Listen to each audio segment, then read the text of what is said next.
2015, December 2015. And what was the topic? This was on biodiversity of algae and algae-based biofuels.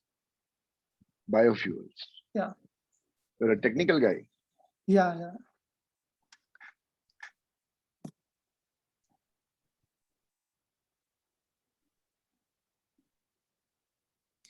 There's one more person, sir. Sharmishta in the chat says she also has 10 years of experience. Who's that? What's her Sharmishta. name? Shamishta? Can I see you? Hello. Hi, can I see you? Hi, I can sir. see you.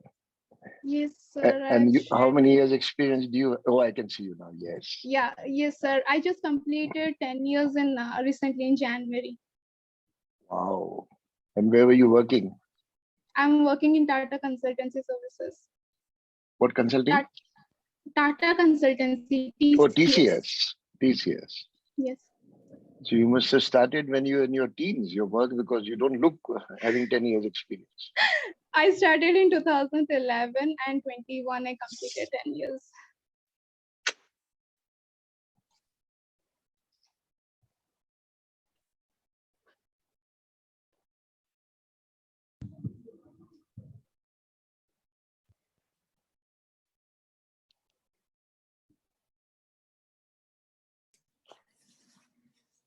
There's 93 people, sir. So I suppose 94. I suppose we can I'm begin. ready to start. When you want to, I'm ready to start. Perfect. So on behalf of XLRI's ExPGDM batch, it is an absolute honor to be welcoming Dr. Aquil Busrai for a session on managing change. Now, sir is too senior for me to even be equipped to give him an introduction, but I'm still going to try. Dr. Busrai has over 4 decades of HR experience, covering all aspects of HR, including IR, recruitment, training, remuneration, policy, operations, divestment, cross-cultural workforce, and HR shared services. Many of these are topics that you'll also be learning over the next year. Sir has done it all for 4 decades. He has held senior positions in operational and strategic HR at organizations including Unilever PLC, India and Kenya, Motorola Asia Pacific, Shell Malaysia, and IBM India. He has now started his own consulting firm, Aquil Busrai Consulting, which offers executive coaching, HR strategy, leadership development, and training. And Sir is an XLRI alum. Sir is a very senior XLRI alum, which makes this extra special for all of us. And over to you, sir. Thank you. Thank you very much and good afternoon. I have 1 hour time, right? Yes, sir.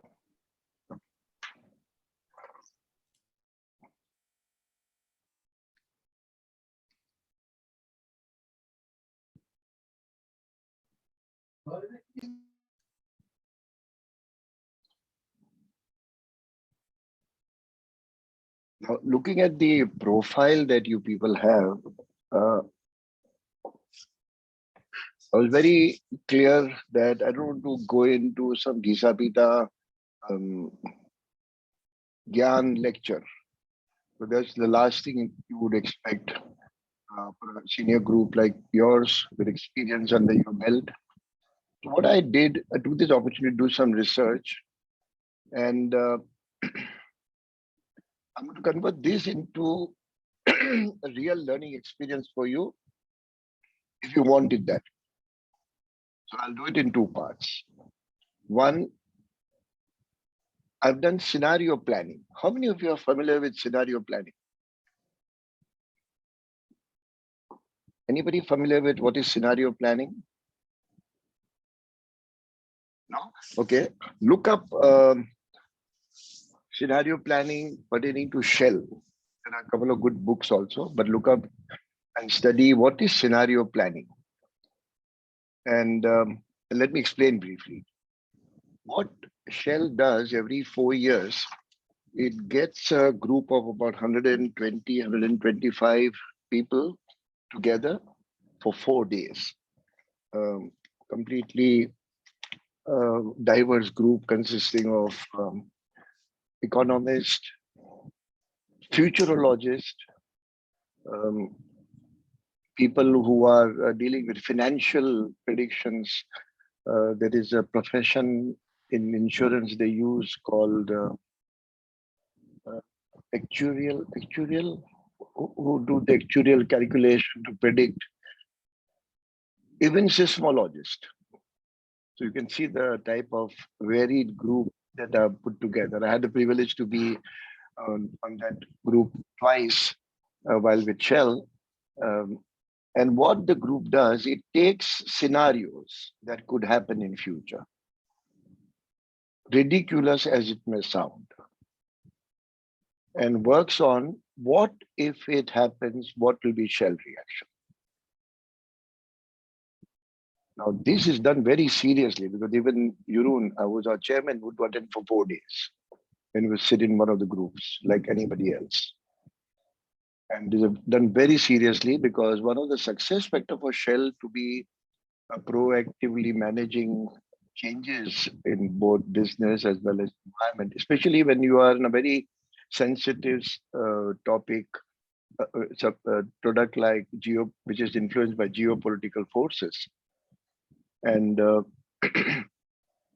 the topic, the scenario could be anything. For example, in 1987 scenario planning, they discussed what if Russia breaks up into small countries.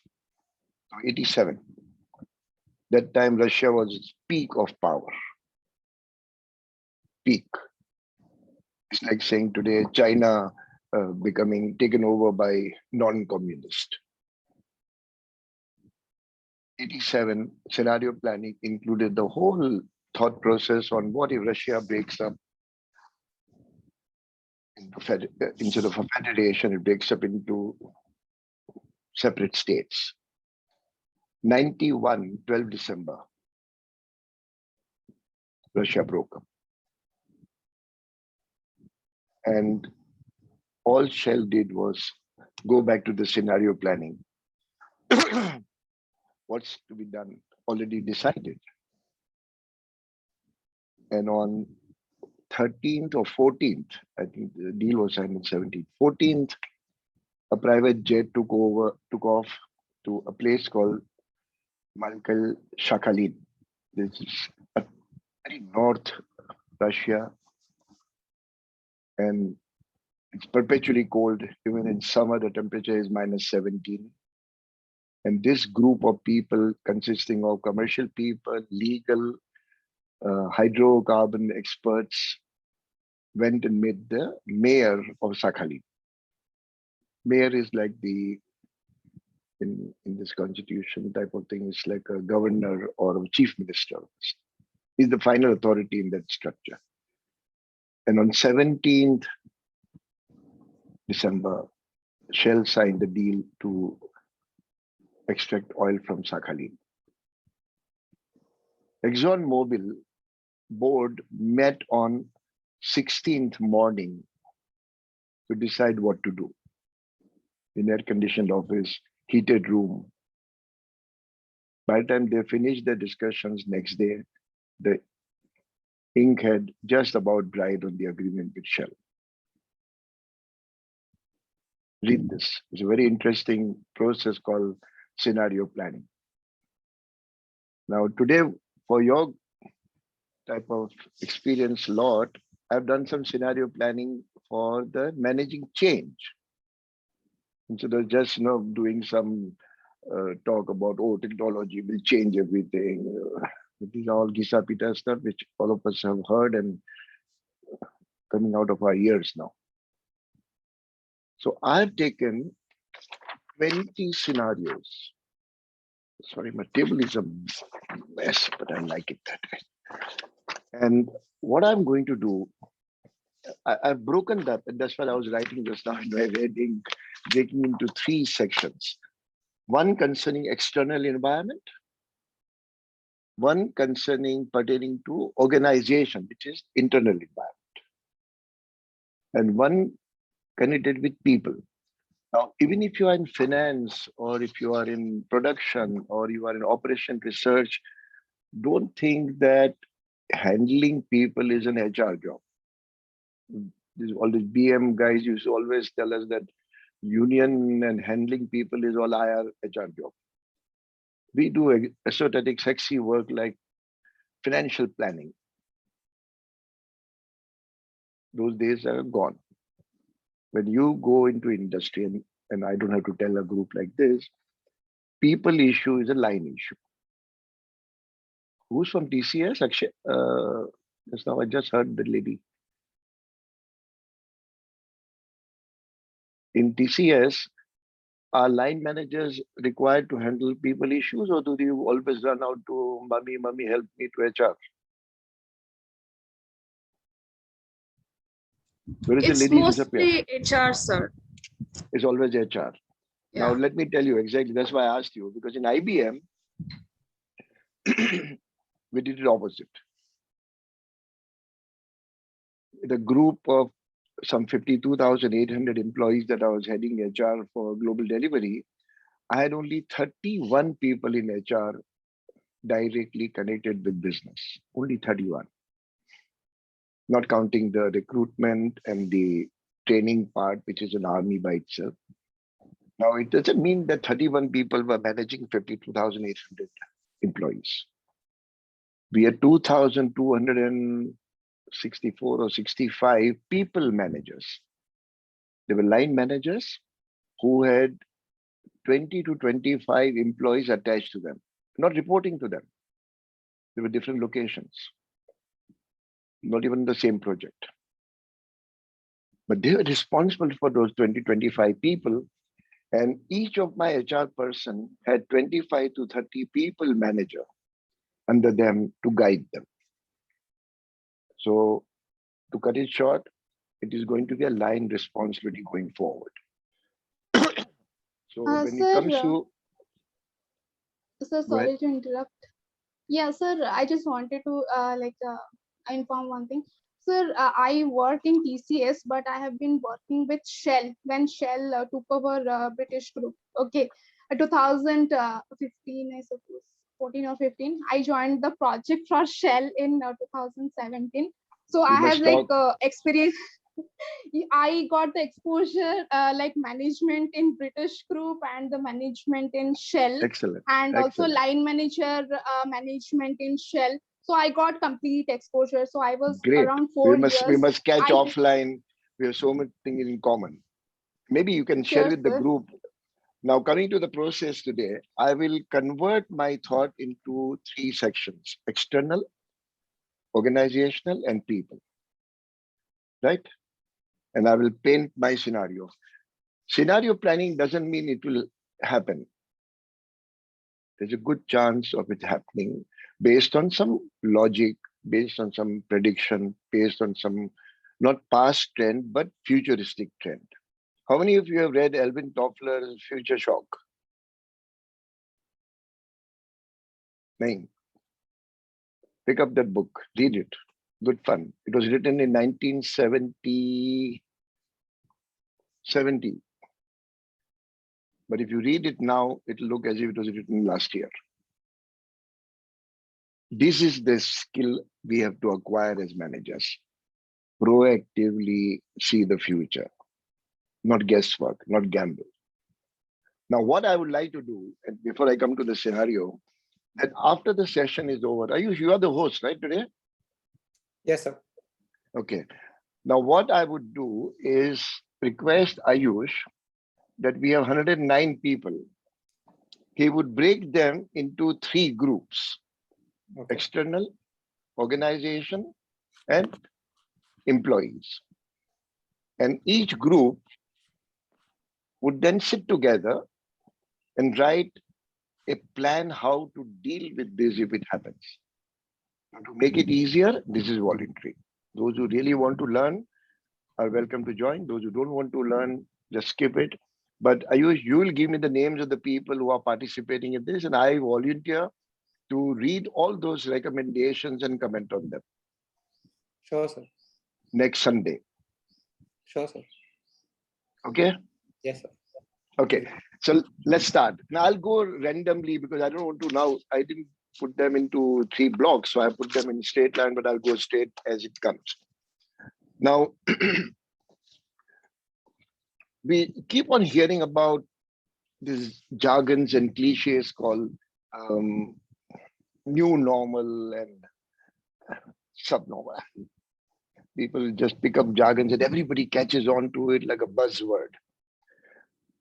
In my view, nothing will return to normal, because as we understood normal, it is dead. Finish. The chapter is over.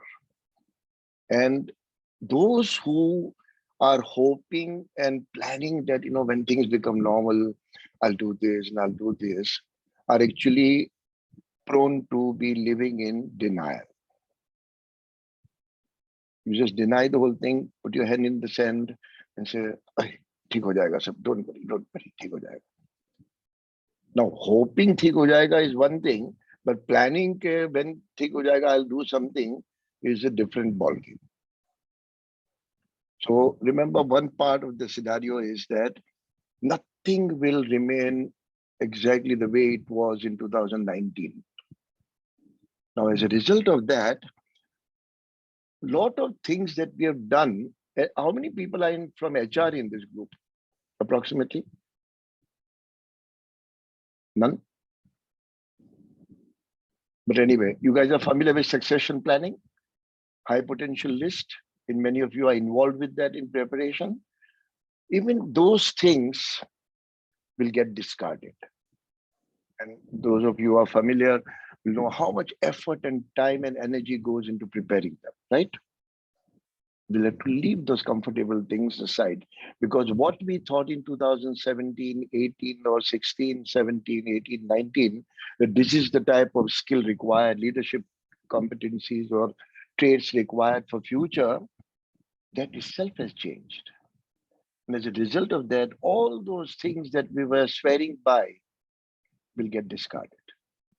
We have to redo it again. Not easy, because especially the HR people, they thought very with pride that this is our baby. Look at the way we created. In Unilever, there was a time we used to plan careers 11 to 14 years in advance. So Vindi Banga and Nitin Paranjpe, etc., were all part of the product of this rotation as to who will go where and what type of spiral growth somebody will take and what development input will happen, where they'll go. All this is history. The first change is that nothing that was sacrosanct so far will come back. The another part of external is, and let me not go ulta pulta, let me go straight my way. Home will become the new hub. So far, we saw from work from home, sitting on dining table and working with the pressure cooker whistle going in the background, dog barking. All that is okay. That will become okay. Nothing unusual to feel embarrassed about. But more than that, there are a couple of things that have happened. If you notice, there were activities which were external has now been converted into home as a hub. Work is one. Schooling has come back to home as a hub. Even activities like gymming, fitness, many of us have managed to improvise something at home. If not, we've done something different. Don't have to go to gym. Entertainment, the whole thing has become hub. All this talk about theaters are full and all is for a different strata of people who are not exposed, and we are talking about strata of people you'll deal with. So I'm not going to talk about egalitarian society and the whole society kya ho raha hai.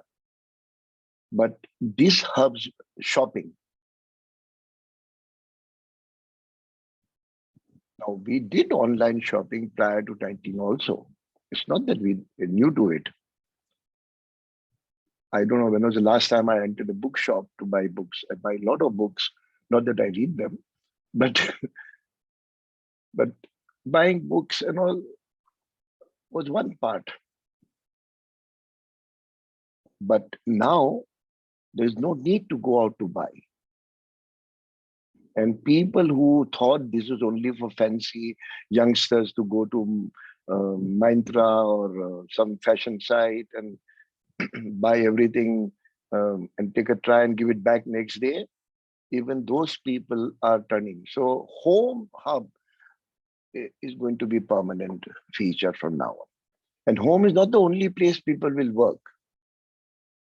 There'll be a third place that will evolve. It could be a hub and spoke model. So instead of going to one office, and I know of 3 companies where I'm consulting with the CEO, they have bought on lease offices where maximum employees stay. Plug and play. No fancy office.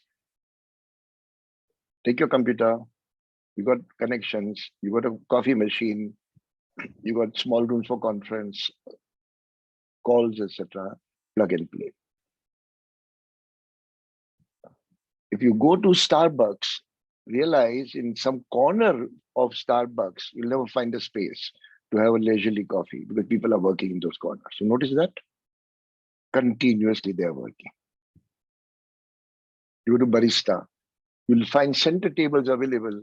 None of the corner tables will be available. Why? Because people have made that into a semi-office. It's the right thing to do. Now, in type of thing, what plans will you make for goal setting? How will you assess performance? How will you engage with people? All this Antakshari and people played during COVID and all that was temporary eyewash. Nobody's interested to play Antakshari on a Zoom call and say, I'm engaging and getting engaged. But home becoming hub will change the habit of people's working, playing, and entertaining, even entertaining. The third part is there'll be tremendous pressure within the organization, more for less. And this is important part for each one of you. There'll be tough decision will have to be taken. Many organizations and leaders will take shortcuts. This is where your own value system will be challenged. Are you going to play the game, or are you going to be making sure that you retain your values? Now, I'm not going to moral values and all those things, but there are certain ethical values all of us subscribe to. What will you do? This dilemma will come to you, not only for yourself, but whether you are asked to do something in the organization, and how will you do it? People, line managers, whether they are in finance or not, will be expected to learn the nitty-gritty of business, of where the money is coming from and how is the money spent. So just knowing PBT, PAT from balance sheet, and in fact knowing CAGR number to the last decimal point is not going to be sufficient. Each one of us will have to understand the business. This is one part where many of us fail. We only get cloistered in our area of specialization. We don't understand the overall business, where the business leader is losing her or his sleep over. But this will become an important thing for everybody to understand total business and what role their function is playing in that, whether they're in production, whether you're in HR, whether you're in finance, or you're in marketing. And overall learning of the business will become critical to become effective in your own specialization area. Empathy level will decline. One of the things you don't do in scenario planning in NS and yoga is like brainstorming. But of course, you don't put ridiculous things just for the fun of it. But sometimes, and I tell you why, empathy level will decline because there'll be so much of pressure to recoup lost business of last 1 year. that many senior people say, look, when there was a time to help people, we did everything. Okay, now let's get down to business. If the numbers have to be cut, they have to be cut. Now, I'm not saying you'll pussyfoot around and become softy, lovey-dovey managers or leaders. But you'll have to learn how to retain your professional integrity in a time like this when you'll be under pressure to do things which will possibly result in short-term gains. There'll be tremendous pressure to do more for less. Empathy level, when it's going down, will have a tremendous impact on the culture of the organization. And if you think that culture is the baby of HR people or a CEO, forget it. Each of you as line managers will be shaping the culture.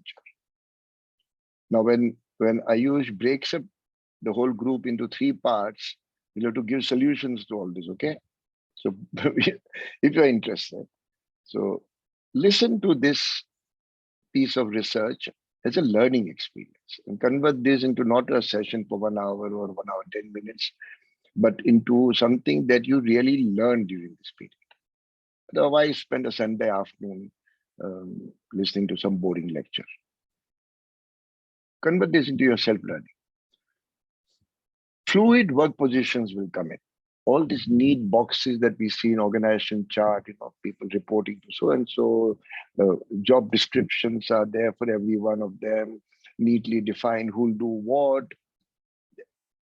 They will become blurred.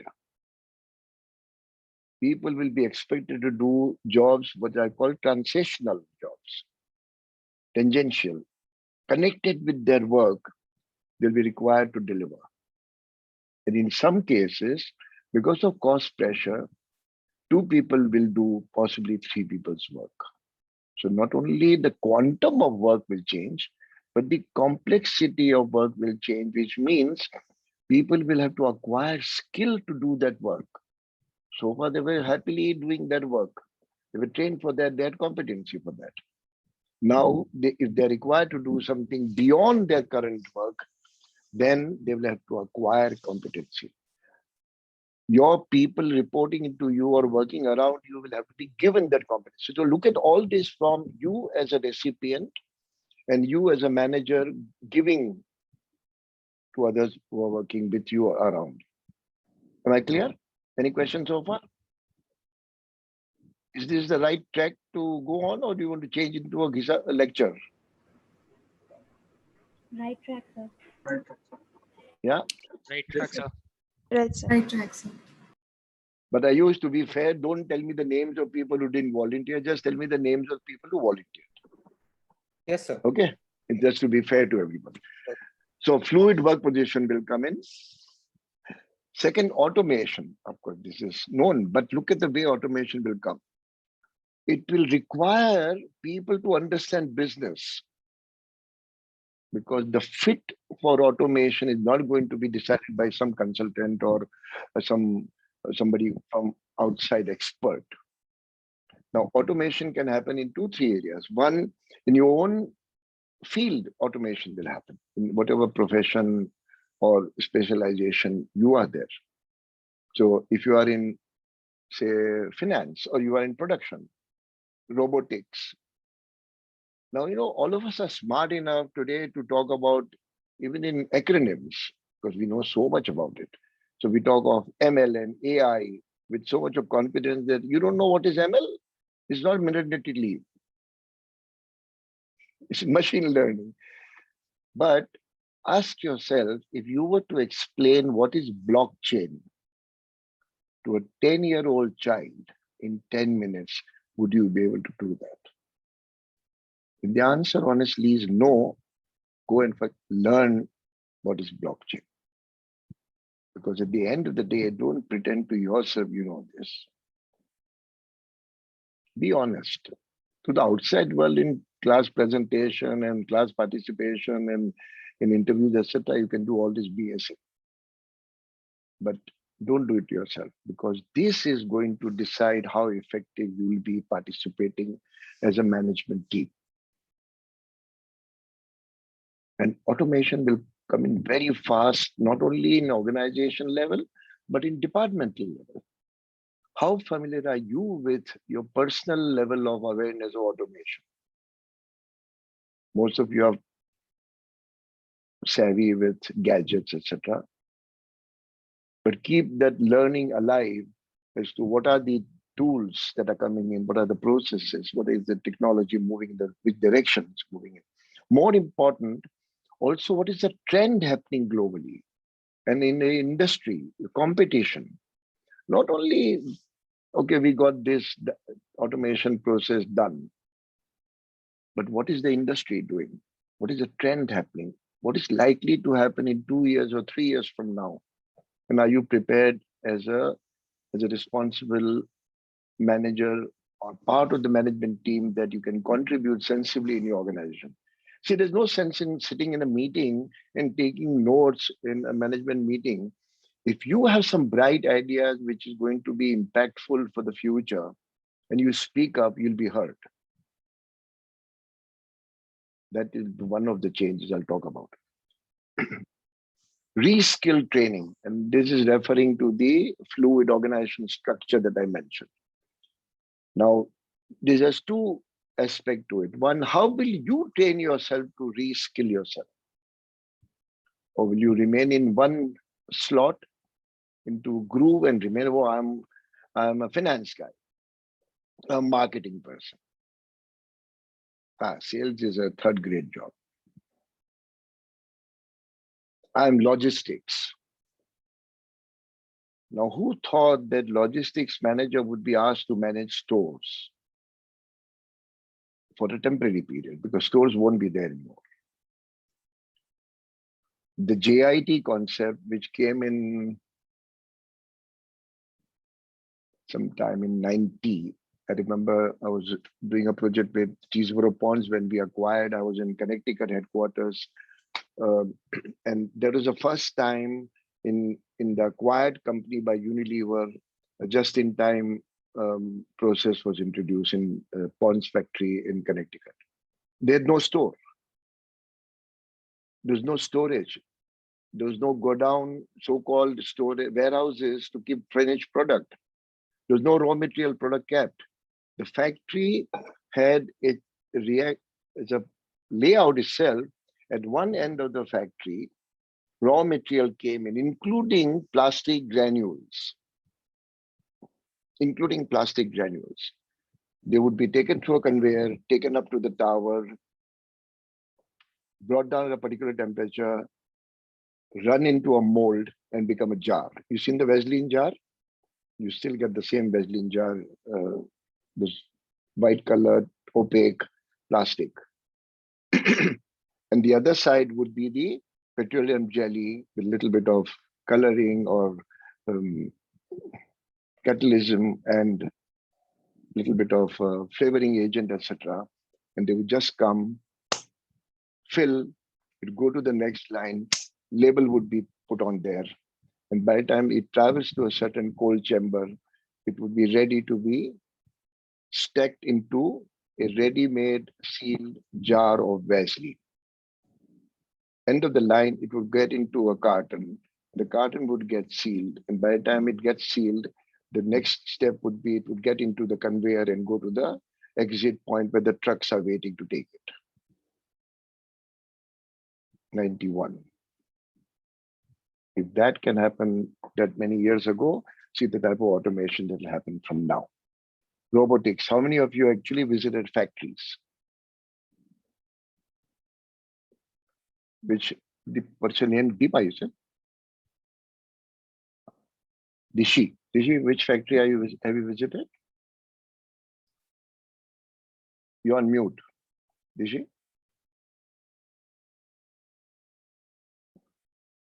Her name is Dishi, right? It's Oishi, sir. Oishi, okay, I couldn't read the O. My apologies. Tell me, which factory have you visited? I visited, so I work for a consumer electronics company, and I visited the company who was manufacturing our product in China. LG. I'm sorry? Are you with LG? No. It's a Okay. much smaller company. Okay. And what did you notice a peculiar thing about the Chinese factory?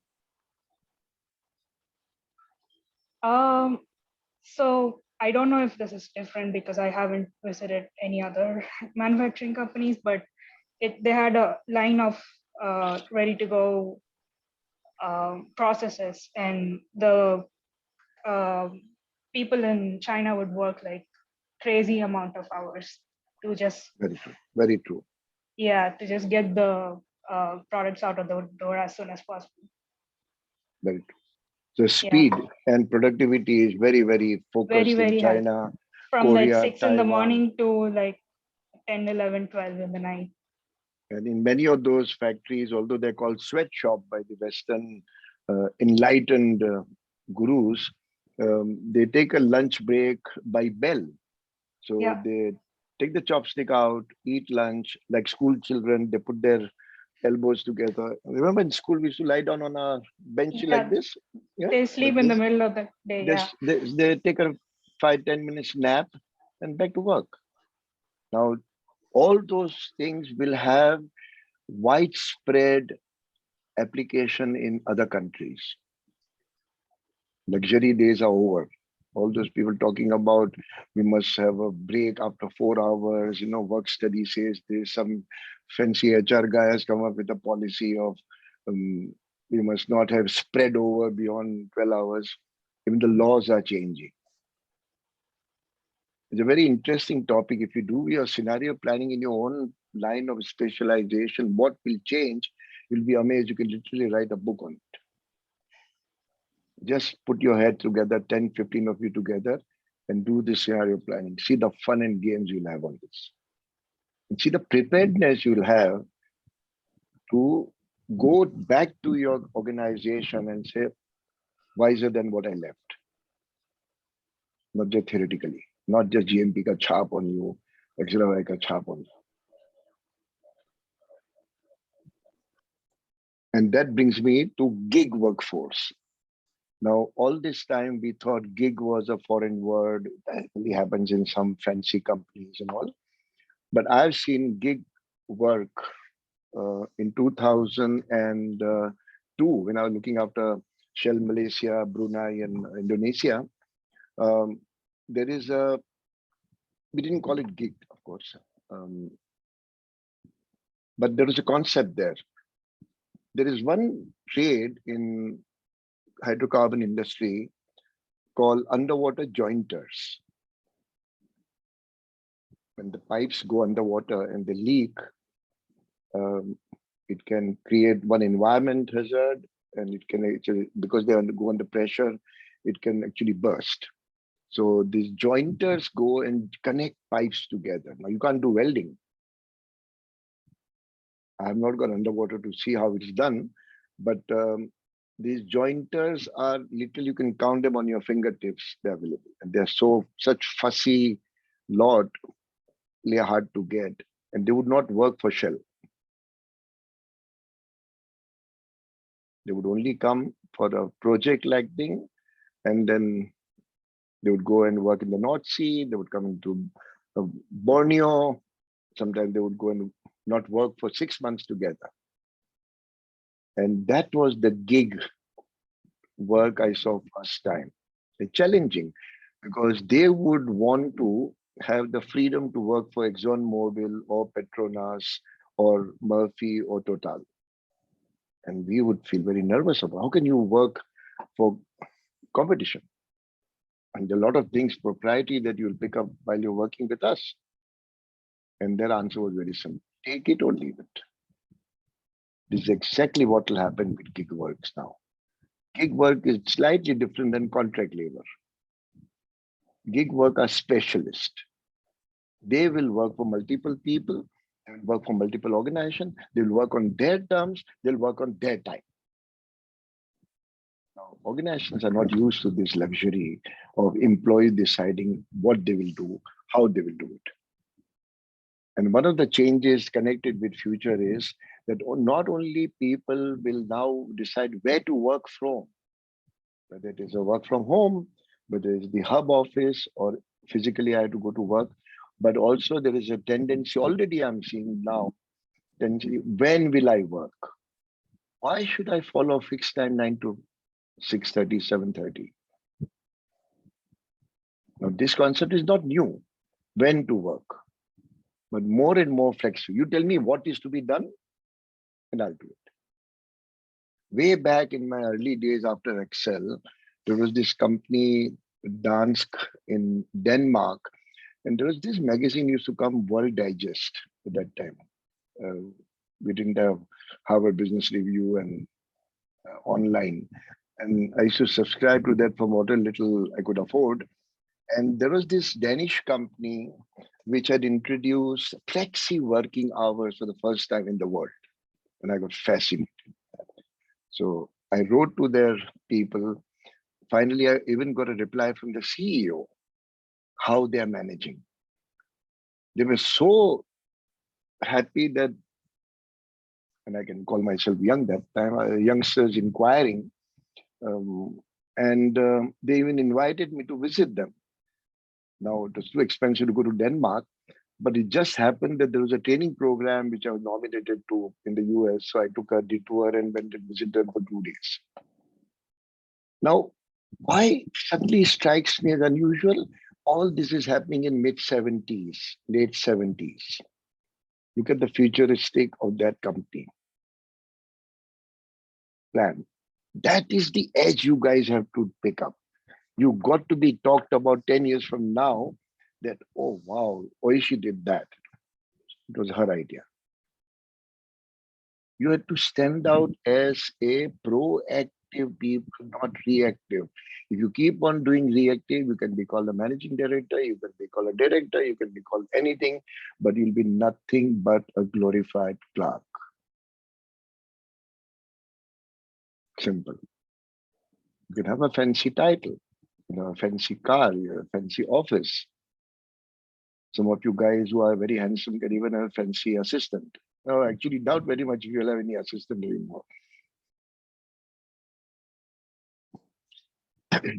Now, FTE and contract. How am I doing on time? We have time, sir. No, I don't take liberty with you guys. Now, along with gig, there's going to be a change in what is called fixed term employment. Employers will be very hesitant to invest into a committed workforce. What is committed workforce? It's something that you have a contract and it's okay, I have to pay you whether I use you 100% or 75%, you're on my payroll. And the employees are not going to say that, okay, you let me get 60% salary this month and 65% next month, right? None of us will agree for that. Now in COVID time, there was a reduction of salary, which people knew was a temporary phase to overcome the crisis. But that is different. There's a one-time reduction of adjustment. But the fixed term employment will be, you will be looking at workforce which only comes for a fixed term. In fact, the new labor code, which has been introduced from 1st of April 2021, allows FTE as a legitimate way of working in India. You have a contract for 1 year, I hire you for 1 year, extendable, or you go. Now, earlier people said, but that only happens with low-end, low-skill, semi-skilled workers. How can managers be taken? How can a finance head be joining, a finance analyst joining as FTE? Stop getting surprised. One lesson that you should learn going future, drop your surprise element. Don't be surprised. If it happens, deal with it. Don't raise your eyebrows. Oh no, how come it's happening like this? Forget it. That option is over. It is happening and it will happen. How do you deal with it? Get down on your knees and hands and start working on it. Work your butt off to find a solution rather than question why it happened, it should not happen, but like this, but like this. No, but otherwise. Get down to be very practical manager in your career. Somebody who takes a change, so okay, it's happened. Fair enough. Let me work on it.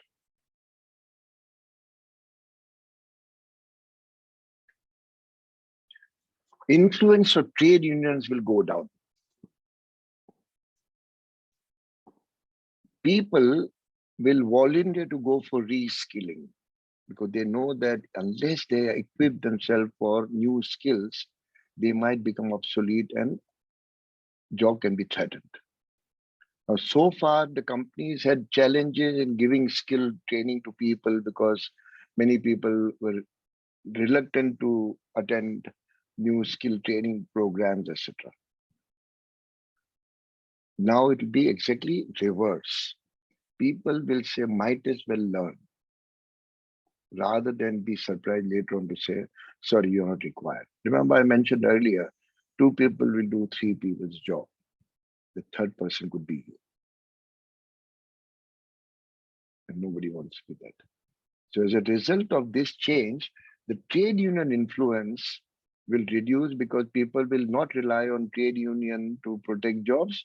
They will rely on upskilling themselves to be employment ready and valuable. Now you as a manager will have dilemma. First, how are you going to keep your skill updated? That is your personal. And that's why there's a dual thing I'm mentioning again and again. One pertains to you, one pertains to people around you or under you. So first of all, learn what the hell will you do to keep yourself updated. Just because you got some qualification from IIT or XLRI or XYZ place, that only gets you an entry on the room. How do you stay in the room? Especially if the skill changes, automation changes. And if you're obsolete, you had it. Keep learning. From now on, fortunately, you guys are young, but there will be other distractions. Well, all the distractions are nice, fun and good. Don't leave them, but devote some time to learning latest and updated. I sound like a grandmother giving some gyan to say, "Aisa karo, beta, aisa karo." I'm not doing that. If you don't want to be surprised about your own job, better be prepared in advance. Very, very harsh message, but good to talk openly with the group of people where I connect, especially with the XLRI connection. I'm surprised. And this is happening, already happening in many industries. Those of you are familiar with some friends losing jobs, etc. It's nothing to do with cost pressure. They became obsolete. Simple. They were replaced by automation. Simple. More will happen. Now, part of this, because the trade union pressure influence will be less, FTE, fixed time employment, contract labor, gig workers, etc., will be almost like legitimate. Ethical standards will go down. Many unscrupulous employers will take recourse to, it's allowed now. Because it's cheaper. Why invest in permanent workforce?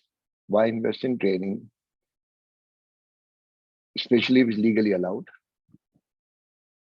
And that is where your own managerial quality of what is called integrity, you'll have to decide what to do with it. There's no books written on that, and nor will I attempt to give a lecture on that. If you want to be very convenient,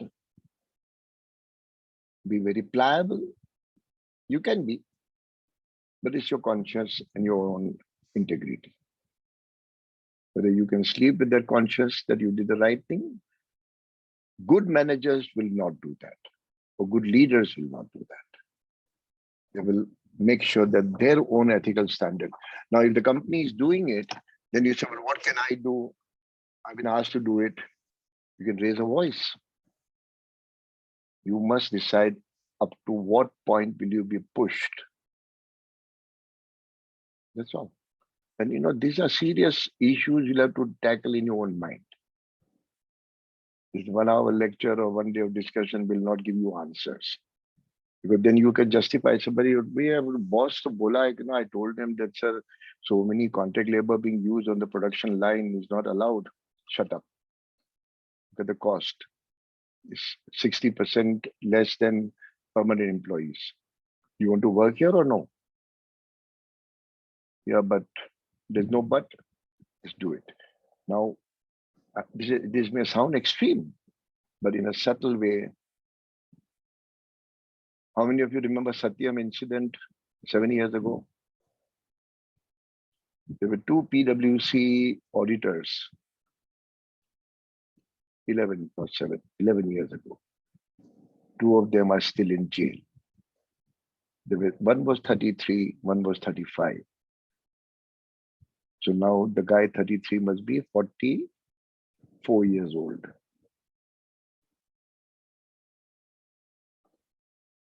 Compromised on integrity. Signed papers knowing they were wrong. Jailed. Now, this may be sounding like scaring you. I'm not here to scare you. But you'll have to decide your ethical standards.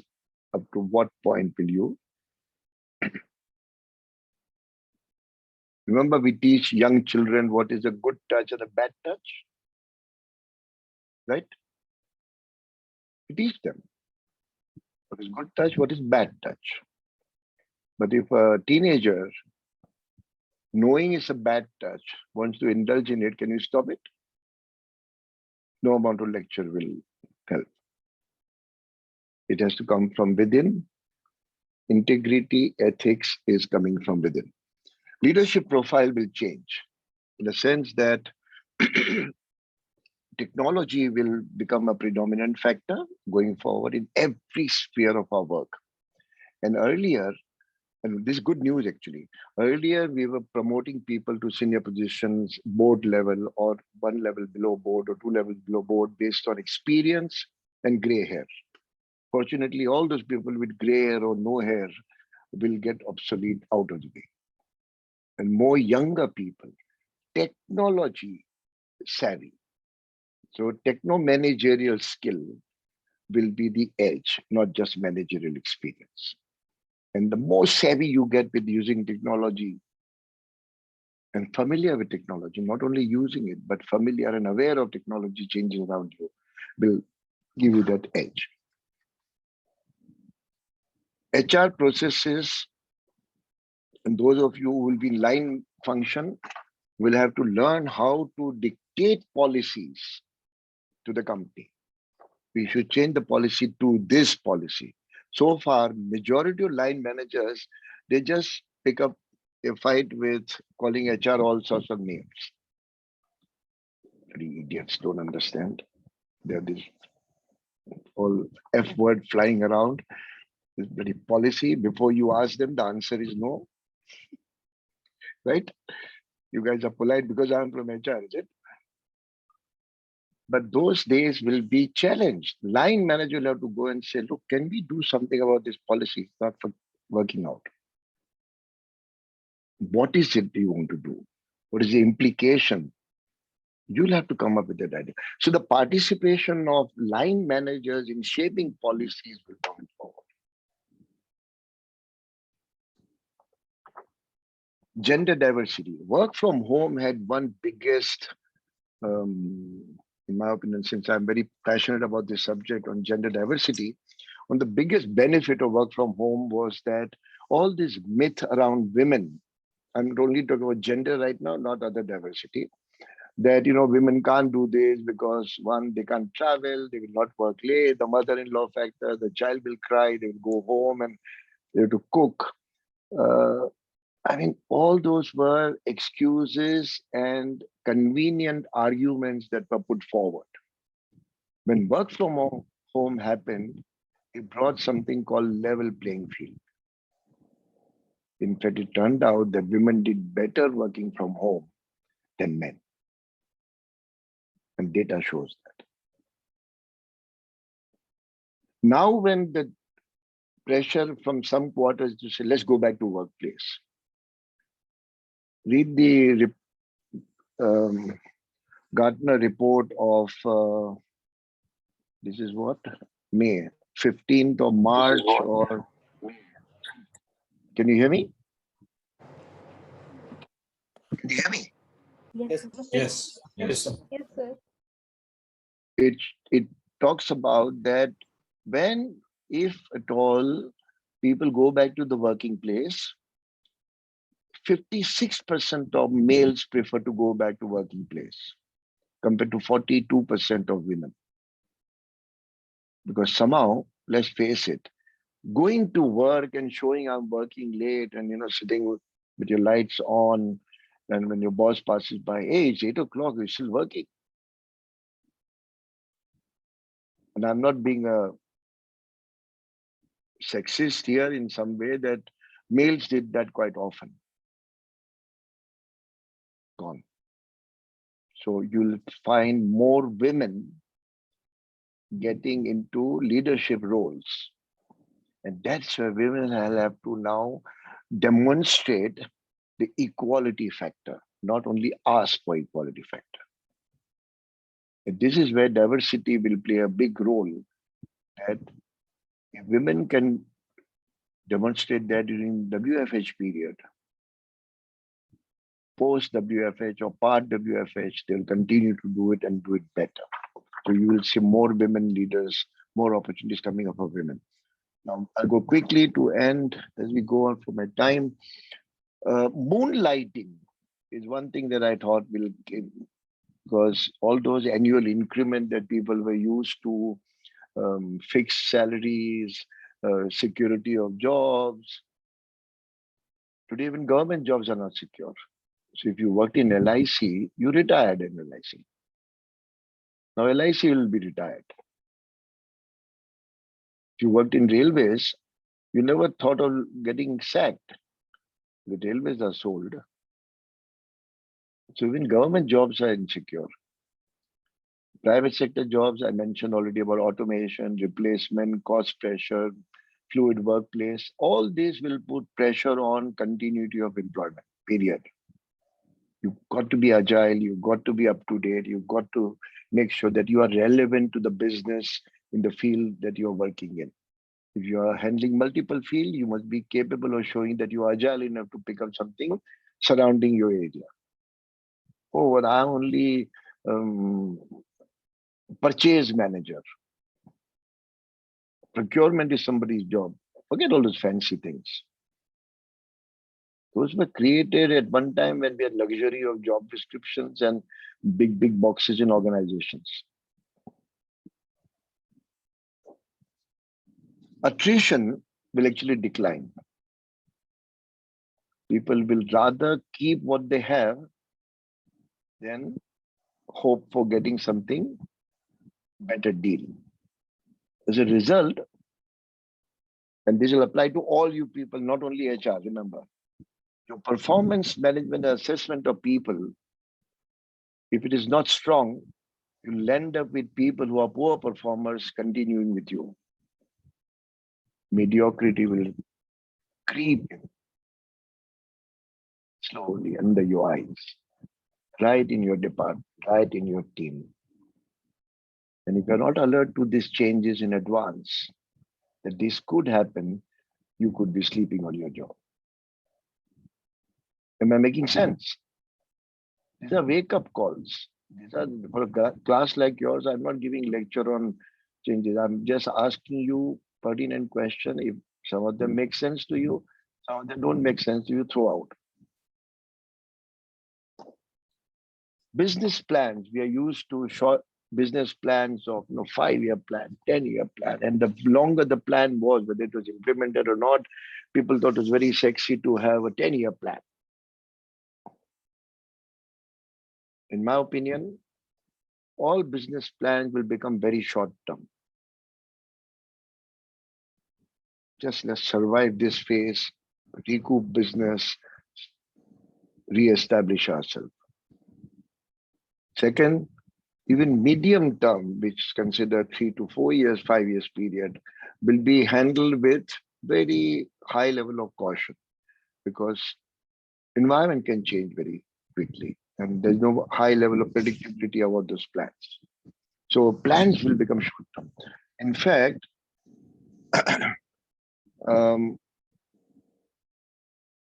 so far this Q to Q syndrome that we talked about, quarter to quarter, will actually get reinforced. It will be reverse movement. And along with that will come the whole performance review and reward system will get challenged. This annual reward, yesterday one company has announced in IT that they will give extra increment instead of July, they will give in 1st of May. Good luck to them. No judgment. They must be having a good reason to do it. But the same company 11 months ago did away with 350 people. You getting the message?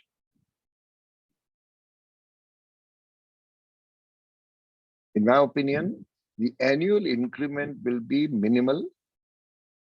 What will happen is variable pay, bonuses.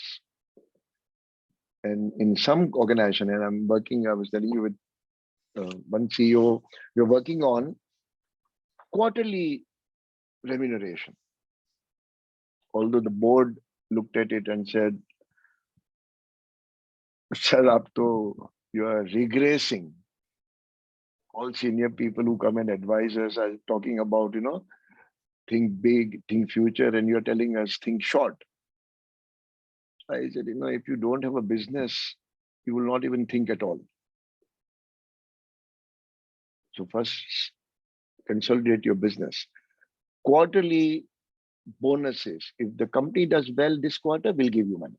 If it doesn't do well next quarter, bad luck.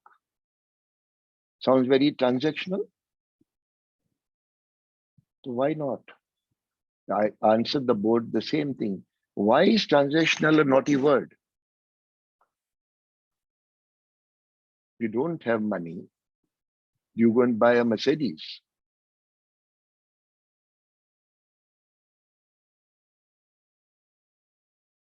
This is where you guys have to think in this type of line of thinking, challenging status quo wherever you are. Accepting what is available is not going to make you stand out as an outstanding performer or a high potential performer. Learn to use head in challenging status quo. And last two, your connectivity with employees will need to increase. You cannot say, it's not my job. I'm finance. I only deal with money. Bank. Employees' engagement, satisfaction, and output will be your responsibility. God help you if your department is falling on productivity. Not many will forgive you. And the last part is that knowledge cycle will become shorter.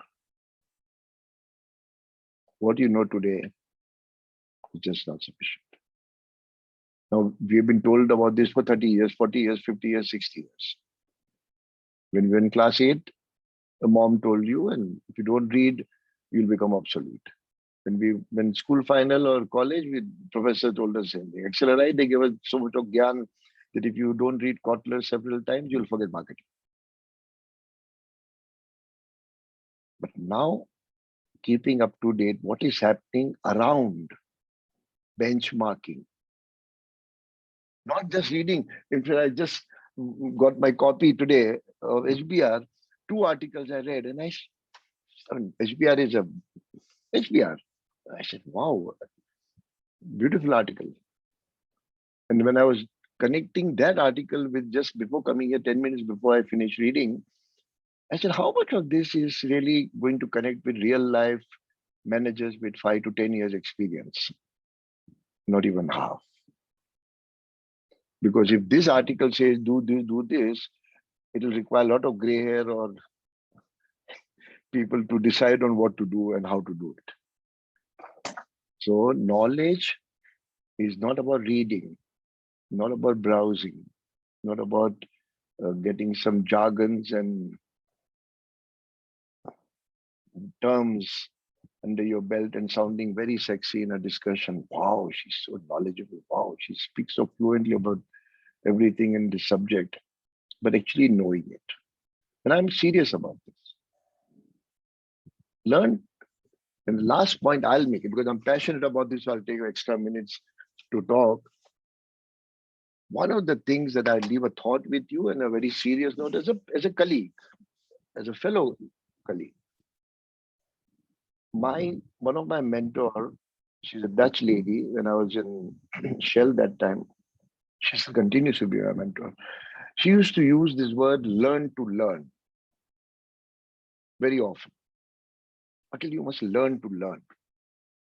Now, I'm just in English. So one day I asked her, I said, M, what does this word mean to you? Learn to learn is okay, I mean, 3 words. She said, get into the habit of mind wanting to learn. And a couple of examples, and I'll share very briefly if you permit me. All of you know cycling? Anybody don't know cycling here? You should know cycling. Yes, sir. With extra wheels on the side, or can you ride a cycle? I used extra wheels when I started off. But now? Now I can ride a bike normally. Have you given in your younger days, have you given your girlfriend a ride on the bar of the cycle? Yes. Yeah. That didn't go well. That didn't go well for either one of us. Why are you blushing? Because that didn't go well for either one of us. Okay, jokes aside. Do you recollect when you learned cycling, all of us almost had the similar experience? Nothing is working out. You fall down, graze your knees, you rub your elbows and say, God, yeah, how does that guy manage to bloody ride a bicycle so well? Then somebody, either your sibling or even your parents, or not your friends, I mean, they push you. So, last thing to learn cycling from friends is a disaster. So they run holding a seat, right? And run behind you. And then they say, I'm going to leave the seat. And what is our first reaction? No, don't leave. Well, the fear of failure. And then they leave the seat. So you go wobbling, but somehow you realize that after all that wobbling, the cycle is slightly moving with that 1 inch of tire in the front, 1 inch of tire at the back, and you are actually moving. You may move 10 yards, 20 yards before you fall, but you have moved. There's something called dopamine that goes into your body. And dopamine is addictive. It's what the drugs consumers thrive on. You get a high. And when you get that high, you want that high again and again. And dopamine, when it flows into your body, and then you say, wow, now I'm done cycling. So what do? You keep practicing, you cycle fast. You want to experience dopamine again. So what do? You ride very fast and leave your hand. Mom, no hands. Notice that? Did that? Why? Dopamine. Wow, I can ride a cycle without holding the handlebar. Wow, I'm good. And then you want to say, now what else can I do? So you borrow a bigger cycle and do kenchi. You know what is kenchi? You put your leg between the bar because you can't reach the seat. And then you ride. It's very difficult. You fall down, but you want to do that. That's dopamine again. And she connected dopamine to learning. And one of the advice she gave that every 3 to 4 years, do something, learn something that you do not know anything about. Not about your subject, because if you don't know about your subject, you're obsolete. But something that you do not know anything about. Let me share with you a personal experience.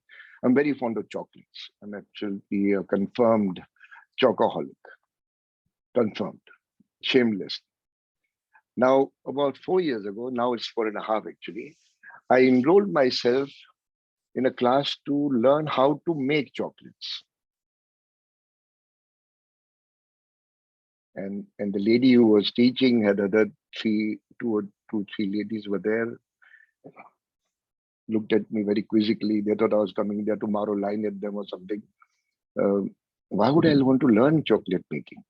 But I was serious about it. And I learned. Now, chocolate making is not a joke.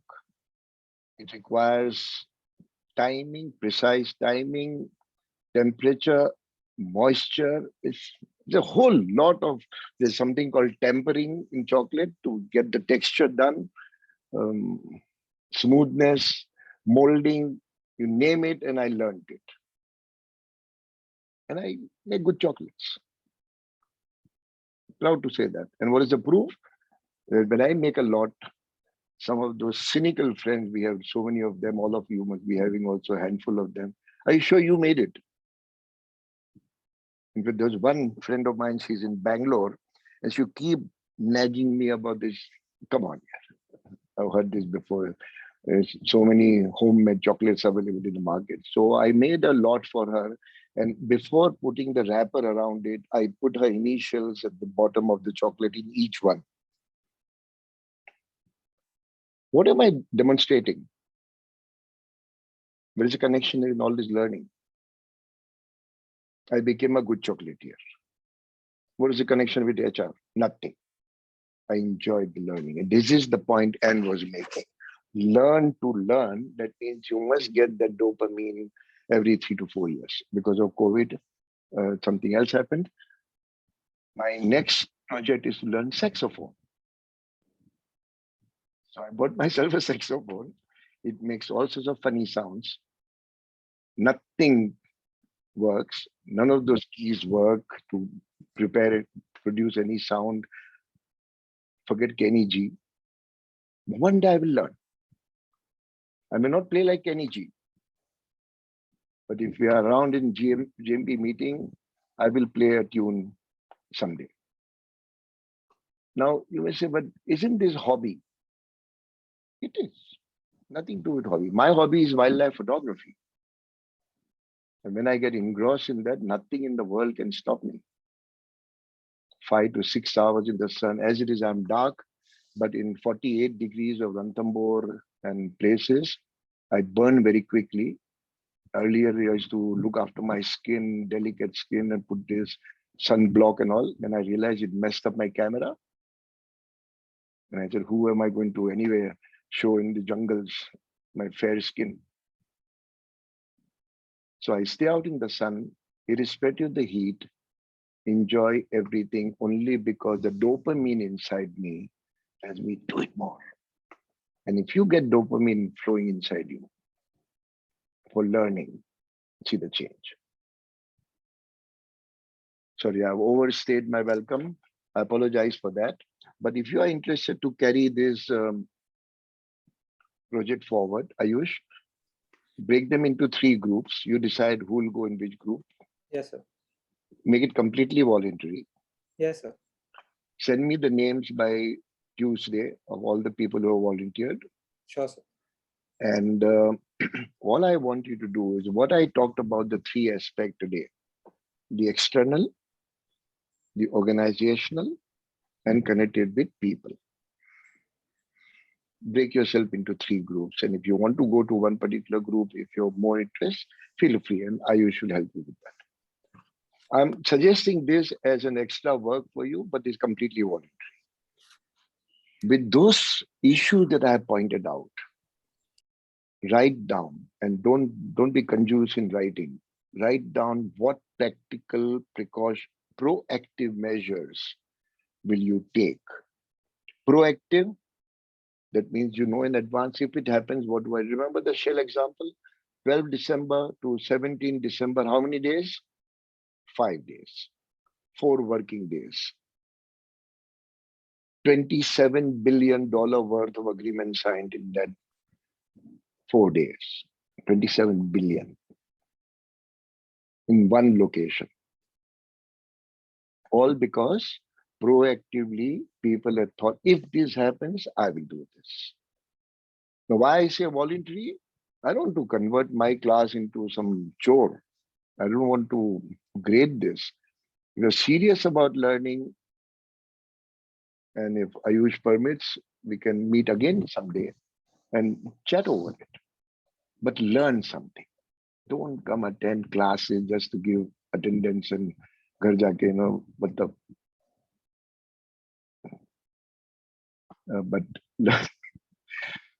learn something. And seriously, if you learn and enjoy it, you would have actually put yourself in a position of having some cutting edge. Okay, any questions, observations?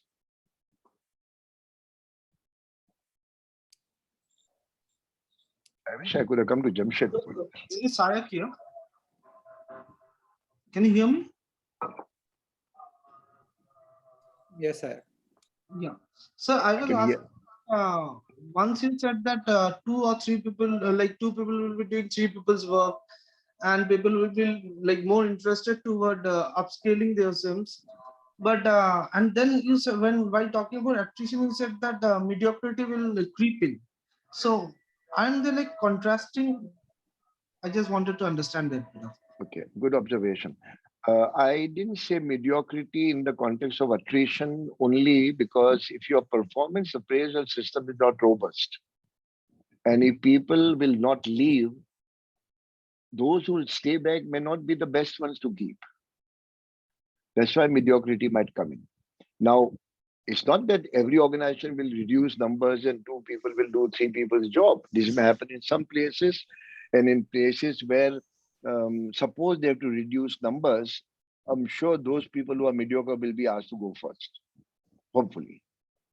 But overall, when there's a pressure on more for less, the luxury of having a full-fledged role description and stuff will not exist. And because of that, Biswas is your name, right? What's your first name? Sayak.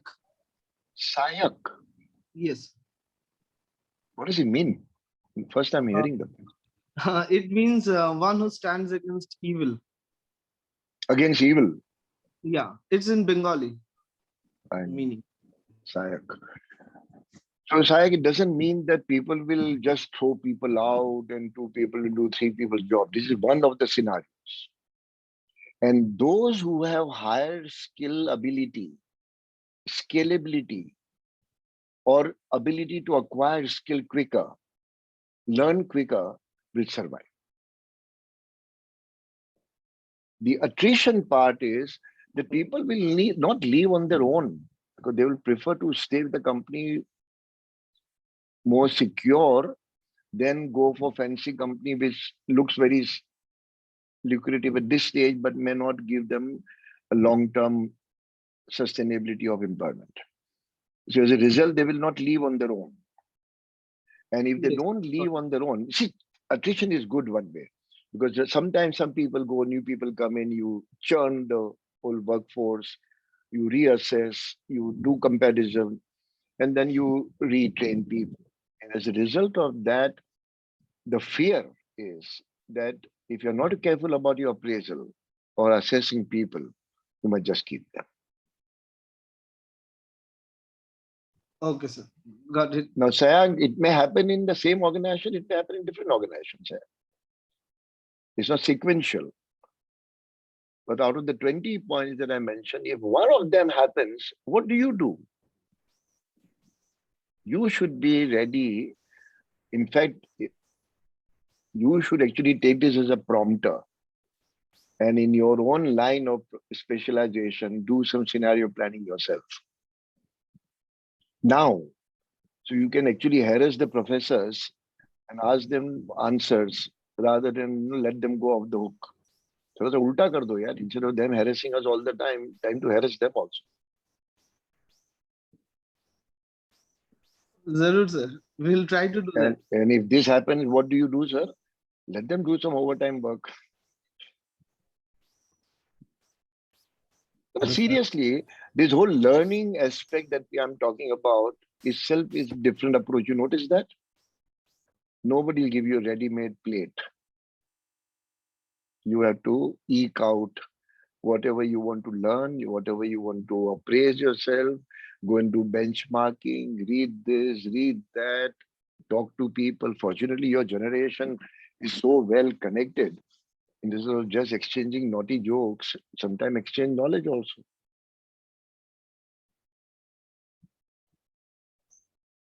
Hello, sir. Yes, sir. Hi, sir. This is Raj. Yeah, Raj. Chakravarti. Chargavi. Yes, sir. Sir, thank you for your session, sir. It was very informative, and this Thank was you. like a peek into the future, sir. So I'm glad I attended it, sir. It's very interesting. So my Thank you question very is a little specific, sir. So you talked about blockchain, and I want to know a little bit about data science. Like after Harvard published its articles about it, I have been seeing that there are a lot of data science courses which are going on, and there is a lot of workforce which is coming up. But I don't see the same amount of jobs which are getting created. I see the companies moving toward AI and ML, but I don't see right now, maybe going forward. In 10 years, how do you see this? Now, I won't go into predicting 10 years of generic nature, but if you see, even medium-sized organizations are tinkering with robotics. Yes, sir. So, automation is coming in very gradually because our labor force has been, our work style has been labor intensive, because one of the things India came on the world map was labor arbitrage, the cost arbitrage, not the quality arbitrage. The cheapest labor. And I remember putting up a center in Vietnam and in Korea, as well as Cambodia. I realized that Manila was preferred center for call center, but the cost was 15% higher than Vietnam next door. And when I compared Manila with Bangalore was higher by 10%. So we put up a center in Vietnam. So you see the decision-making process. Yes, sir. One could have gone to Bangalore. I mean, easiest thing is go to India, IT shared services. We didn't. Next best place was to go to Manila. English speaking, 85% Christian population, very fluent in English, a high work ethos. So we looked at Cambodia as well. We looked at Vietnam. Vietnam is a large population of French-speaking people. So that made it very easy to deal with European part of my business. Cambodia had low education quality, so we had to do a lot of money, time on retraining them. So we put up a center in Vietnam. See, organizations will get pulled to places where technology and cost matches well.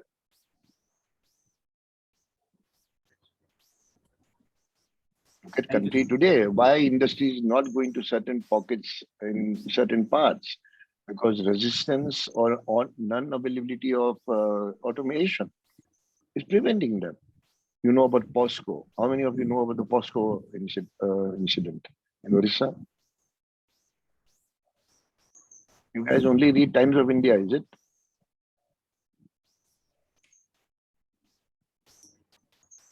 POSCO went out of Orissa after putting in so much of effort only for one reason. They could not bring in the ways of working that they wanted, because the population, local population, highly unionized, government tilting towards pleasing the local population. At the end, the industry went out for Orissa. Right. So, Ayush, should we call it a day? Yes, sir. Absolutely. And thank you very much for inviting me. And it was a pleasure. I hope I will forgive me for taking 22 minutes extra, which I normally don't do. But with XLRI, people I can take liberty. No apologies.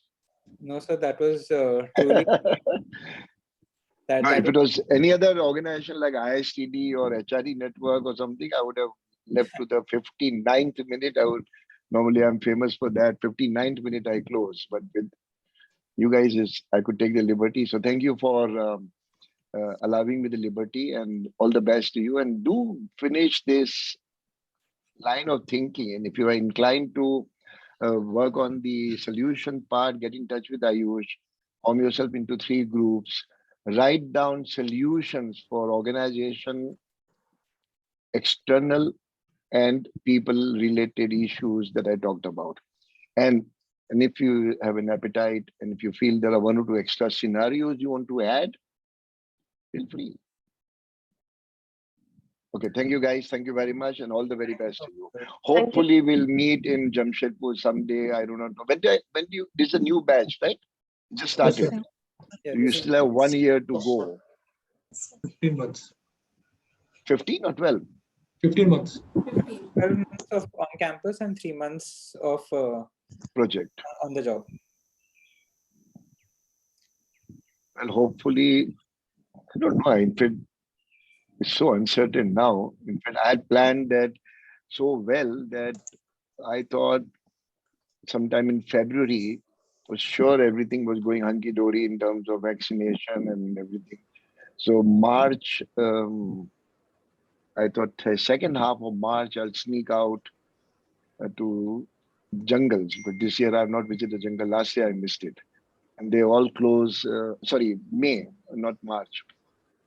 And 1st of June, the park closed down. And today we are sitting on 16th. Jungles look very far. So nothing is predictable. Anyway, thank you guys. Thank you very much, and all the best. Thank you, sir. Thank you so much, Thank you, sir. Have a good sir. day. Bye. Thank you so much, sir.